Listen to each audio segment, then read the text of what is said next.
So,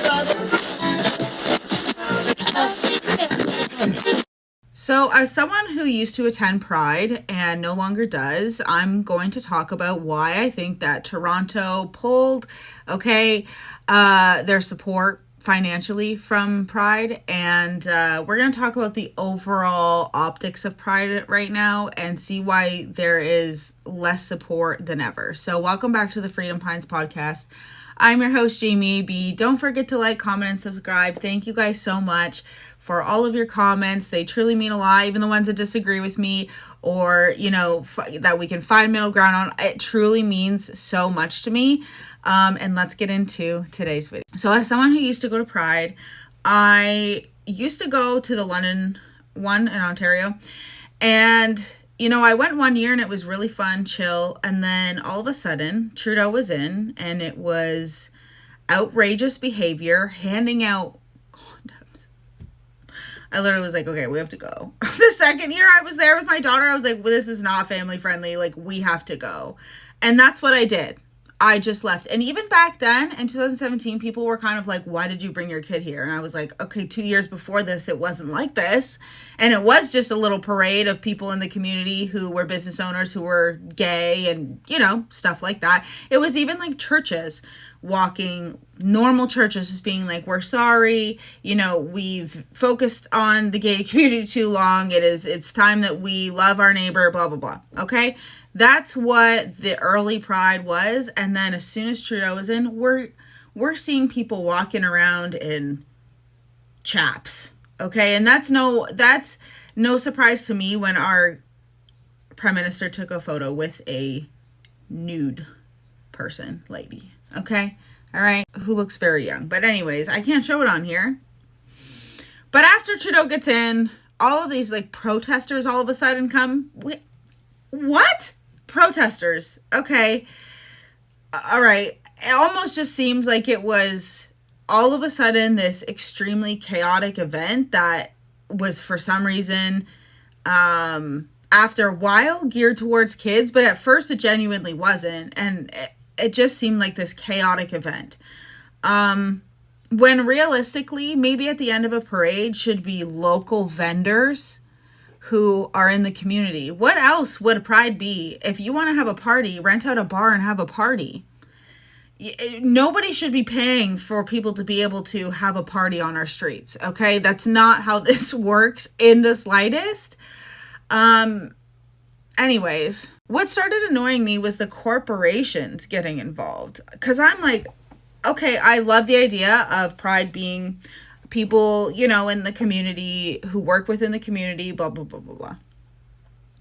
And then the corporations start getting involved. And I'm like, this seems weird. This seems forced. Even when the whole pronouns situation came out, I had already been studying what people with gender dysphoria and the condition of intersex went through. The idea and goal isn't for you to be parading around asking people's pronouns. The goal was for them to appear as, the opposite sex so that you wouldn't ask that. So all of a sudden they're just changing all of these rules and the goalpost is going farther and farther and farther. And when I was actually growing up as a millennial parent who was a very young parent, I didn't gender anything. I still don't. I don't gender when my kids are pretend playing cooking or house, because we don't need to sit there and yell at little boys and make them feel bad. Because truly, kids do not see gender when they're younger like that. They don't. Little boys will just put on, when they're little, they're toddlers. They genuinely don't know. Okay. And besides, in Scotland, men wear kilts. It's not really a thing. And then all of a sudden, they were using these reasons to say, hey, my kid might be blank.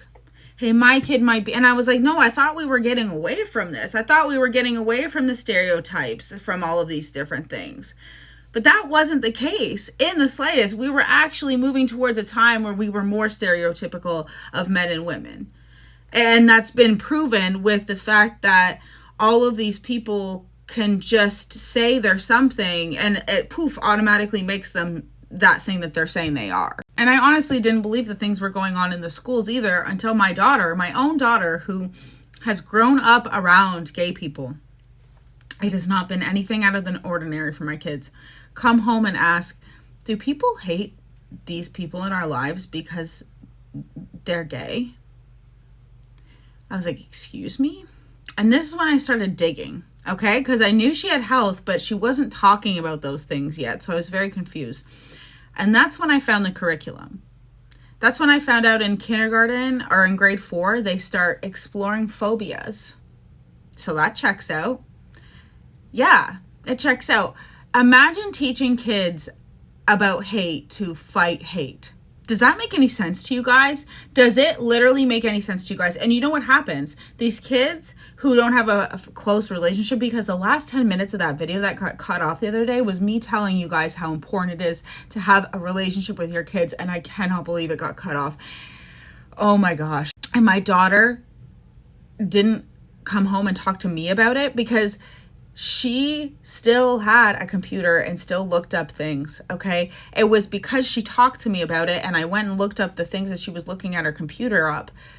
That's when I started to put together the reasons, okay? And this is what happens. And it is not just the this sort of thing that they are talking about kids at school about, okay? You need to be very open with your children about what they are learning at school, and look at all of the assignments, ask to see their assignments, ask to, just be very involved, okay?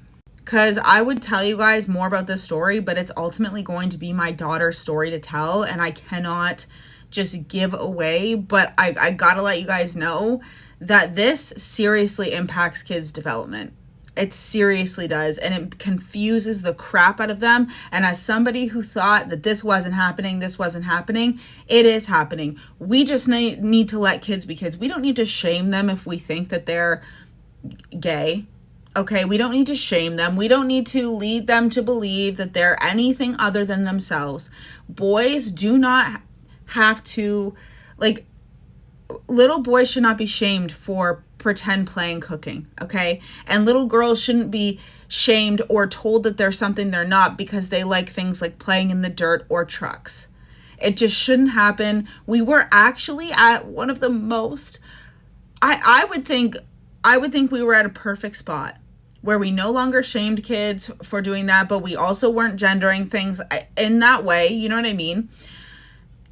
Because kids honestly like cleaning. Like little boys, when kids are toddlers, they want to do what their parents do. It doesn't matter what you know what I mean? It doesn't matter when they're so little like that. And I have truly seen people say, well, the reason why I thought that my kid was blank was because they really liked their fruits and vegetables, and only my girls liked fruits and vegetables. In court. These are not things I have to talk in code this entire video, because we can't actually talk about what we want to talk about because we are so censored in Canada. Okay? We already live in the 1984 era, all right? But over the years, it just seemed like these pride events got more and more deplorable, more and more debaucherous, I would say, became less and less family friendly, but started being geared towards family friendly events. It's not family friendly. As someone who went to school for this, I very much knew that the situation was wrong and took my daughter away. When I'm being thrown condoms at, okay, I know the situation with my child there is not one I should be in, so I leave. Common sense, which is fine by me. I'm not so sure it should be public, because maybe have it at a bar, but other than that, yeah, I know I'm not supposed to be there, so I leave, right? Just like I wouldn't take my child to a certain festival, whatever, all right? Or a nude resort. So I watched Ty Riviera's video last night, and it kind of inspired me to make this, because here's the biggest sponsors that are pulling out that these people are complaining about are Home Depot, okay? Why would Home Depot be doing pride events if it's not for DEI? These are the types of things I'm talking about, guys.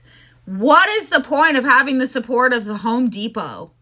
Is that usually something that people automatically think about being gay? No, it's not, okay? I even think Pride should be sponsored maybe more along the lines of clothing companies like H&M, stuff like that. That would make more sense to me if we're going to go corporate. But I'm sorry, Clorox pulled out. Clorox, Google, Adidas, and Nissan, okay? And Ty Rivera talks about, he does all the research, I'll link it. He talks about how the head of Pride said, if you're going to still support Israel, then you need to drop out, in Toronto specifically.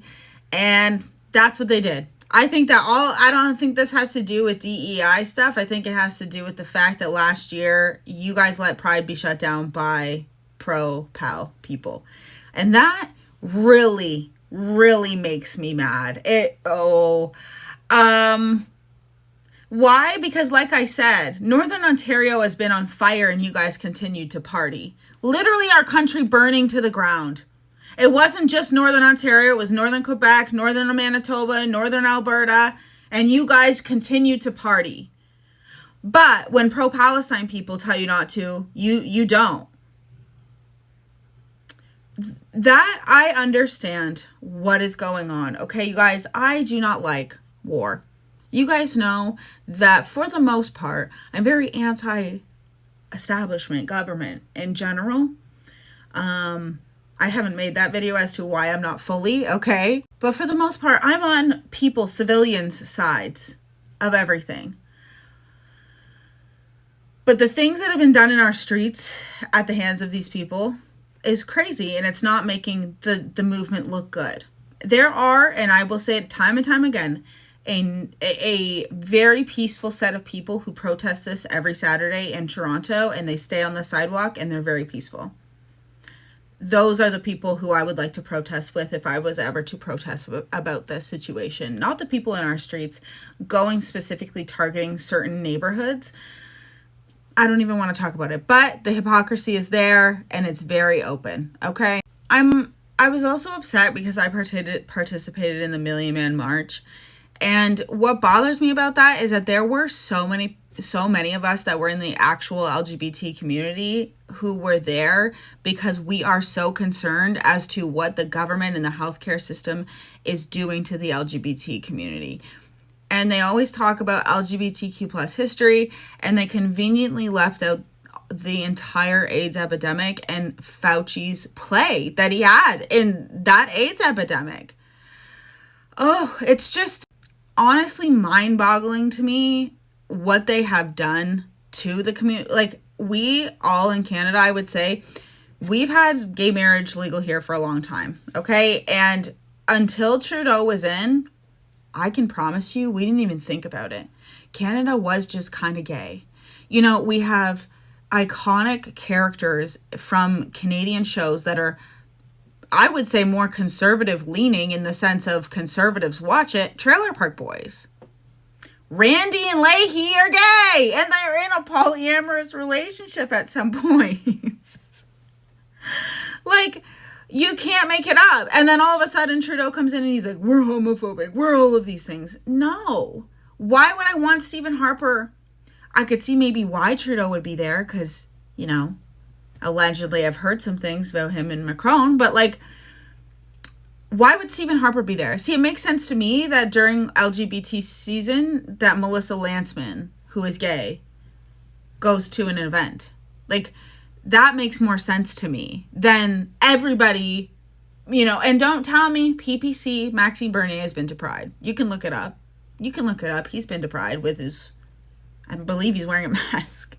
It's the whole deal, okay? It's the virtue signaling that I've always had a problem with, whether it be DEI. I remember, I existed with a disability before DEI, and I remember working my ass off and being so proud of myself for making it to where I was, despite all of my issues that I had. And I took advantage of all of the things that we still had. I was allowed to go write exams in a different room. DEI, quote, existed. If you look at the individual words, diversity, equity, inclusion, existed in Canada before this diversity, equity, inclusion program, an entity came and almost destroyed all of our social everything. Okay, they've done a good job at convincing the community that they exist because of theory, which, like I said in another video, literally seeks to dismantle terms such as gay, straight, and lesbian. Because if you don't have gender, you're not going to have those terms. Because that's what it is. It's being attracted to the same sex. That's really hard to find, so I might post my screenshot of it. But yeah, it's crazy, guys. And I'm someone within the community who genuinely thought I was doing a good job. And I am. And I did. And I stand by that. Raising kids who are inclusive, who don't hate on people because of who they are, okay? That's not who I am. And in fact, my daughter gets called these names at school because of the way that she dresses. As you guys can see, I wear septum. I was an emo kid. That's why I have that. Not because I was on the left, but because I was an emo kid. This, like, picture me just younger. That's my daughter. And she gets called names. And do you know what? I've done there's not a lot of things that I think that I've done a great job in parenting on. But the fact that she comes home and she's not upset by that, and she just turns around and says, yeah, well, you know, something insulting about the person that is making fun of her for this, and says, well, I take it as a compliment because all of the people that I like and admire are called those names as well. Instead of playing victim, she literally turns around and she's like, yeah, well, you're this, this, and this, and I don't really care. And I can't be mad at it. So I'm just saying, and you know what? Like, I've had kids who are, and people are like, well, you're just a hateful bigot. No, my kids have felt comfortable talking to me about their, you know, likes and interests and stuff like that. But like I said, it's not my story to tell, so I can't tell it right now. But let's just say, I am very accepting of my children, because when I gave birth to them, I knew that even if I raised them a certain way, that they could turn out in take a completely different life on, and I would love them just the same because they're my kids, okay? I think I covered everything I wanted to cover, but that was just my overall video for today because, man, the stuff that I am seeing at Pride, and by the way, this is why everyone left the church. Everyone left the church, and I think overall, people are going to leave movements that don't speak out against the wrongs that their movements are doing. Like saying these things are family friendly and then having completely naked people at them. Okay? People left the church because of the church's hypocrisy and the stuff that the church lets priests get away with, if you know what I mean. And we are no better if we continue that cycle. So I'm just warning everybody, that is why people are no longer supporting it, okay? And they might not say that out loud at all, and that's fine. But if you see less and less people or more support leaving, it could be what Pride says that they stand for too. It could not just be the DEI stuff going away, which that's what I'm talking about. Let's stop getting used to having prides be these extreme, extravagant parties, and let's get back to community, because that's what you guys should be, is a community, not whatever Pride has turned into. So anyways, guys, let me know what you thought about this video, if you guys have seen this stuff too. Yeah. And you know what? Let's go back to Pride weekend. Pride month, Pride season, that's too much. Guys, we don't need that. What are we, some narcissist on their birthday month when they're like 45? No, okay? I'm sorry if you do that. But a whole month? Anyways, I just say that because when I was 19, I was like, it's my birthday month. No, girl, no, it's your birthday. Have a good one, guys.